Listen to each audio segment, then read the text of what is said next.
Աստվածաշնչյան ընթերցանություն ամեն առավոտ Չարլզ Սպերջեն նոյեմբերի 28 Շատ ուրախացա, երբ մի քանի եղբայրներ եկան և վկայեցին քո ճշմարտության մասին, թե ճշմարտության մեջ ես քայլում։ Երրորդ Հովհաննես 3 Ճշմարտությունը Գայիոս դերբացու մեջ էր, և Գայիոսը ճշմարտության մեջ էր քայլում։ Առանց առաջինի առկայության անհնար կլիներ երկրորդը,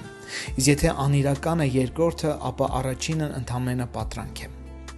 Ճշմարտությունը պետք է մտնի հոգու մեջ, սնուցի, լցնի այն, հակառակ դեպքում այն ոչինչ չարժե։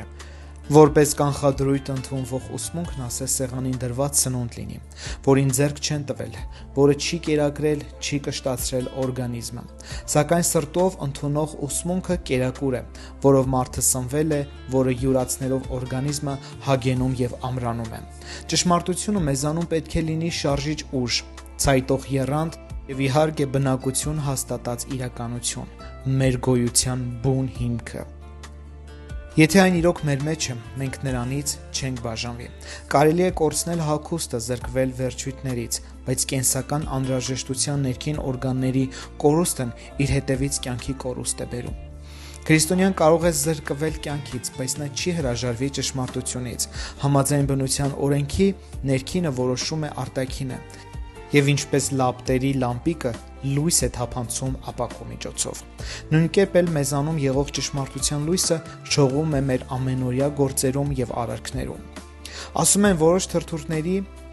բերամի բոժոժի գույնը պայմանավորված է նրանց սնունդով։ Նույն կերպ էլ մարդու ներքին աշխարհով է պայմանավորված նրա ամեն բառն ու գործողությունը։ Ճշմարտության մեջ քայլելը վկայում է կյանքի մասին, որում արտացոլվում է ամբողջականությունը, հավատարմությունը, սրբությունը, պարզությունը, ճշմարտության այն սկզբունքների բնական պտուղները, որոնք մեզ սովորեցնում է Ավետարանը, և որոնք մեզ հնարավորություն են տալիս ընդունել Սուրբ Հոգին։